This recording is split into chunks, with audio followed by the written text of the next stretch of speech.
এখন বলবেন মাননীয় সদস্য জনাব আন্দালিব রহমান পার্থ। 115 ভোলা 1।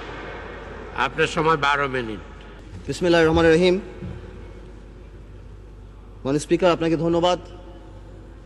প্রথমেই আমি সমবেদনা জানাই বিএনপির মহাসচিব প্রয়াত নেতা খন্দকার দেলোয়ার হোসেন আজকে মারা গিয়েছেন, ওনার উপর, ওনার পরিবারের উপরে। আমি ধন্যবাদ জানাই সরকারকে যে জাপান আমাদের সবচেয়ে বড় দাতা গোষ্ঠীর মধ্যে অন্যতম, তার এই বিপদে তার পাশে দাঁড়িয়েছে, এই জন্য আন্তরিকভাবে আমি ধন্যবাদ জানাই। মাননীয় স্পিকার, কোনো দেশের অর্থনীতি অনেকখানি ডিপেন্ড করে তার মিডল ক্লাস ফ্যামিলির উপরে, কত স্ট্রং তার middle class economy, middle class family দাঁড়ায়। স্লোলি বাট শিওরলি আমরা সেদিকে যাচ্ছিলাম, কিন্তু কোথা থেকে ঠিক 96-এর মতো এক দরবেশ এসে হাজির হলো। মাননীয় স্পিকার, এটাকে আইসোলেটেডলি করে দেখলে হবে না।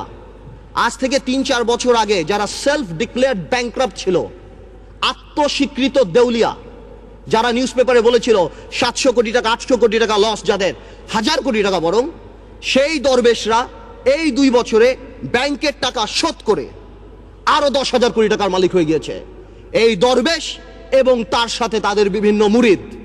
আমি স্পষ্ট করে বলতে চাই, চোর কোনো দলের না। একজন মাননীয় সংসদ সদস্য বললেন আমাদের দলের বা 4 দলীয় ঐক্যজোটের একজনের নাম, যদি সেও থাকে সবার বিচার হওয়া উচিত। এখন সময় এসেছে মাননীয় স্পিকার, একটা কথা নিবিড়ভাবে দেখতে হবে, এটা কোনো আইসোলেটেড হ্যাপেনিং না। সরকারের তরফ থেকে লাগামহীন বক্তব্য এসেছে মাননীয় স্পিকার। আপনি স্মরণ করে দেখেন, আমি অবাক হয়ে গেলাম, মাননীয় সংসদ সদস্য বলল স্পেকুলেটিভ মানি নাকি ফটকা, তাহলে ফ্রড মানে কি? স্পেকুলেটিভ মানে যদি ফটকা হয়ে থাকে, তাহলে what is the meaning of fraud?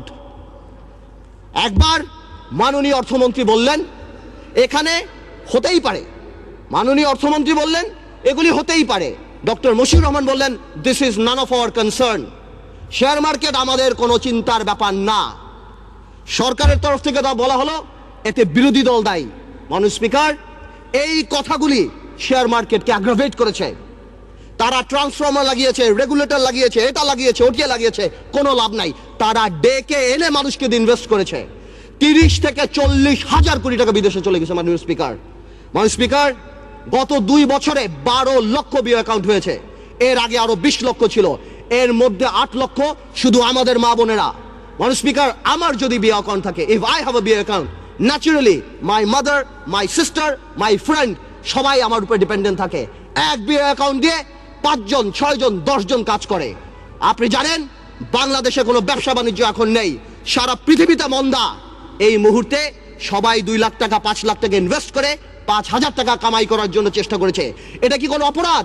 I can very well understand, বিজনেসে লস হবে, লাভ হবে, কিন্তু ডাক দিয়ে তো আপনি ধোকা দিতে পারেন না।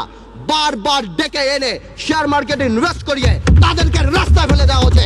30 লক্ষ লোক যদি স্বাধীনতা যুদ্ধে মারা যায় মাননীয় স্পিকার, তাহলে 30 লক্ষ লোক এই আওয়ামী লীগ আমলে ফকির হয়েছে মাননীয় স্পিকার। মাননীয় speaker, one thing I just don't understand, আজ থেকে 1 বছর আগে এইখানে দাঁড়িয়ে বললাম এয়ারটেলের কথা।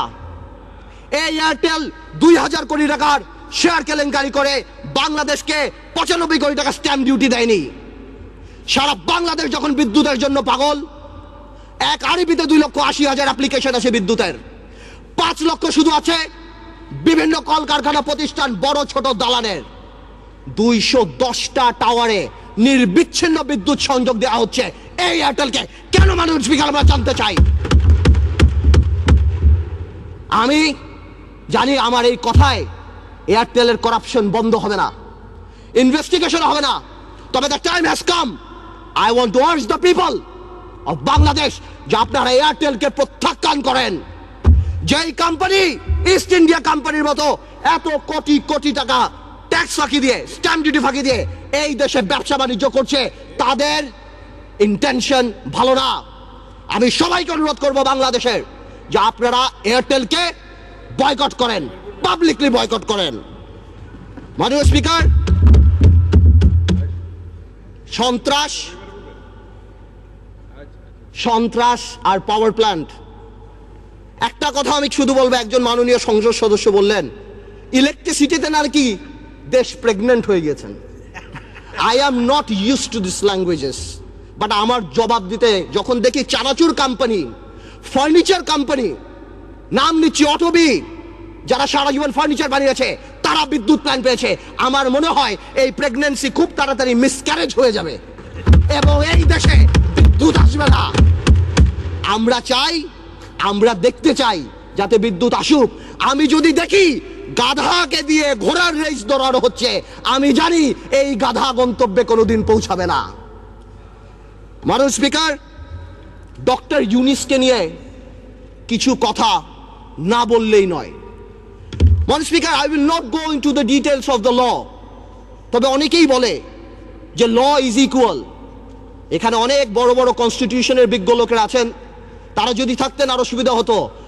মাননীয় স্পিকার, যদিও পার্লামেন্ট বলে, সংবিধান বলে ল ইজ ইকুয়াল, বাট বাস্তবে কিন্তু ল ইজ নট ইকুয়াল। 111-এ দেখেছি অনেক বড় বড় নেতাদেরকে বিষ তেলে রাখা হয়েছে, কিন্তু দুই নেত্রীর জন্য আলাদা জেলখানা রাখা হয়েছে। এই পার্লামেন্টে আমি যা বলবো দ্যাট ইজ ইমিউন। ডিপ্লোম্যাটরা অনেক কিছু করে, ইমিউনিটি আছে। কিছু কিছু ক্ষেত্রে কিছু কিছু স্পেশাল মানুষের জন্য ল একটু কার্ভ করে যেতে পারে। Doctor Yunus, I can very well understand 65 বা 70 ইয়ার্স ওল্ড, বাট 80 বছরের রাষ্ট্রপতি যদি এত বড় বক্তব্য লিখতে পারে, 75 বা 70 বছরের ডক্টর ইউনূস আমি মনে করি গ্রামীণ ব্যাংকের এমডি পদে ভালোভাবেই থাকতে পারত। মাননীয় স্পিকার, ডক্টর ইউনূস বাংলাদেশের সম্পদ না পৃথিবীর সম্পদ। আমি দেখেছি আমাদের মাননীয় পররাষ্ট্রমন্ত্রী বলেছেন this will not affect our relationship, বহির্বিশ্বের সাথে আমাদের সম্পর্কে। ঠিক তার পরের দিনই জন কেরি বলেছেন উই আর কনসার্নড। 23 জন কংগ্রেসম্যান বলেছেন উই আর কনসার্নড। বহির্বিশ্ব ফোন উঠে ঝগড়া করবে না, এটা তাদের diplomatic language, that we are concerned, we are looking into the matter. Doctor Yunus আমাদের মতো না। আমার ফোনে সবচেয়ে বড় ভিআইপি ফোন করে জয়নাল আবেদিন ফারুক সাহেব, আর ডক্টর ইউনূসের ফোনে ফোন করে হিলারি ক্লিন্টন। মনে রাখতে হবে সে কোথায় উঠে গিয়েছেন। ডক্টর ইউনূসের এই ব্যাপারটা অ্যামিকেবলি সেটেল করা যেত। আই হ্যাভ উইটনেসড ইট। আমি নিজে দেখেছি বিবিসিতে হোয়াইট হাউস স্পোকসম্যান বলছে we are deeply concerned, this is Yunus allergy. আমি জানি অনেকে বলতে পারবে এটা আমাদের সার্বভৌমত্ব, আই ক্যান আন্ডারস্ট্যান্ড এটা আমাদের সার্বভৌমত্ব, কিছু একটা ব্যালেন্স নিড টু বি ড্রন। এখন সার্বভৌমত্বর সাথে ব্যালেন্স, এখন গ্লোবালাইজেশনের সময় কালকে বাংলাদেশে বিপদ হচ্ছে, আমরা তাদের কাছে যে হাত পাততেছি, দুই নেত্রীর মনোমালিন্য হচ্ছে, নির্বাচনে যাব কি যাব না, আমেরিকান এম্বাসির দাওয়াতে ভিড় লেগে যাচ্ছে, এখানে ভিড় লেগে যাচ্ছে, আর যখন কোনো কিছু হচ্ছে তখন কি বলা হচ্ছে এটা আমাদের সার্বভৌমত্ব ব্যাপার। এটা সার্বভৌমত্ব ব্যাপার না, এটা পার্সোনাল ভেন্ডাটার ব্যাপার। সংসারের কথা আসতেছে, excuse me, I would appreciate if you let me finish. Yes, please, uninterruptedly. Thank you. Understand it? Yes, you should know it. আমি আরেকটা কথা বলতে চাই, সন্ত্রাসের কথা আপনি বলেন, একটা চেইন অফ কমান্ড থাকতে হবে। যেই দেশের স্বরাষ্ট্র প্রতিমন্ত্রী শাহরুখ খানের কনসার্টে যে মাটিতে বসে, সেই দেশে কি হতে পারে? মান ইজ্জত কোথায় যায় আমাদের? A মন্ত্রী is not a person. A মন্ত্রী holds the flag. সেই মন্ত্রী আমাদের, সেইখানে স্বরাষ্ট্রমন্ত্রী যেই কাজ করে, এই দেশে এগুলি হতেই পারে। মাননীয় স্পিকার, অনেক কথা বলে অনেক কিছু শেষ করা যাবে না, তবে আমি এতটুকু বলতে চাই ডেমোক্রেসির সাথে গুড গভর্নেন্স থাকতে হবে, মোরালিটি থাকতে হবে। আপনি কল্পনা করতে পারেন মাননীয় স্পিকার, একজন অ্যাটর্নি জেনারেল ওই পদে বহাল থাকে, কিভাবে সে বসে বলে কে নোবেল প্রাইজ পাওয়া উচিত, কে নোবেল প্রাইজ পাওয়া উচিত না। এটা অসম্ভব। আমার দুঃখ হয়, আমার ভয় হয় যে মাননীয় অ্যাটর্নি জেনারেল যদি চাটুকারিতা করে আগামীতে ভবিষ্যৎ ল মিনিস্টার হওয়ার জন্য আমার বলার কিছু নাই, কিন্তু যদি তার বুদ্ধি এই হয়ে থাকে যে সন্তু লারমার প্রধানমন্ত্রী, হ্যাঁ কে পাক না পাক that is not our concern, কিন্তু ফোরামটাকে ডক্টর ইউনূসের পাওয়া উচিত ছিল না, এই বুদ্ধি যদি অ্যাটর্নি জেনারেলের হয়ে থাকে, তাহলে আমি শঙ্কিত যে বাংলাদেশের জুডিশিয়ারি কোন দিকে যাচ্ছে। মাননীয় স্পিকার, আমাদের সবার কিছু কিছু ব্যাপারে একটা ন্যাশনাল কনসেনসাস হওয়া উচিত। নতুন প্রজন্মের রাজনীতিবিদ হিসাবে আমি এতটুকু ক্লিয়ার করে বলতে চাই, শেয়ার মার্কেট আওয়ামী লীগ বা বিএনপির প্রবলেম না। আমরা চাই এটা খোলাসা হোক। কেন এতদিনের রিপোর্ট আসছে না? আমরা জানতে চাই যারা সেলফ ডিক্লেয়ার্ড ব্যাংকরাপ্ট ছিল তারা কিভাবে 30-40 হাজার কোটি টাকা আছে। আমাদের টেলিফোন যদি ট্যাপ করা হয়, আমরা জানতে চাই সেই দরবেশ আর সেই মুরিদদের টেলিফোন কেন ট্যাপ করা হয় না।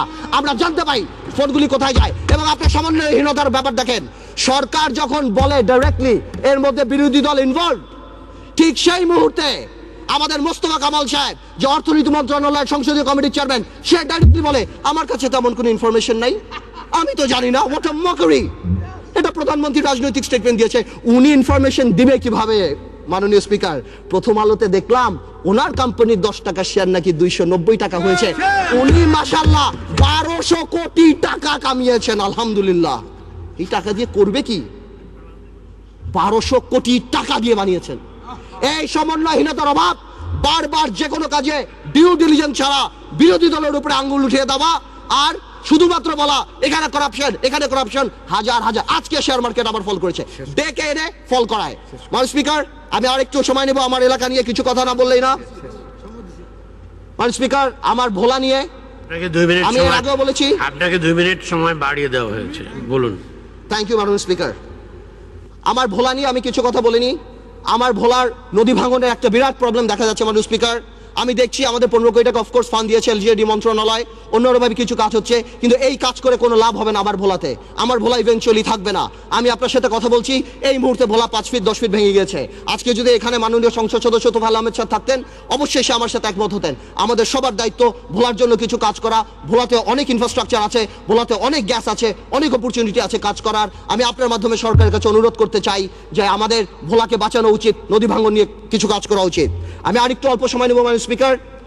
ন্যাশনাল কনসেনসাস বা একটা ন্যাশনাল ফোরাম, এই ব্যাপারে আমি যে কথা বলছিলাম, আমরা নতুন প্রজন্ম দেখতে চাই মাননীয় স্পিকার। কিছু কিছু ক্ষেত্রে কিছু কিছু কালপিট, আপনারা যদি সরকার দলীয় সংসদ সদস্য যদি মনে করে যে আমাদের 2-1 নাম বলে, হাওয়া ভবনের নাম বলে এগুলি তারা পার পেয়ে যাবে না।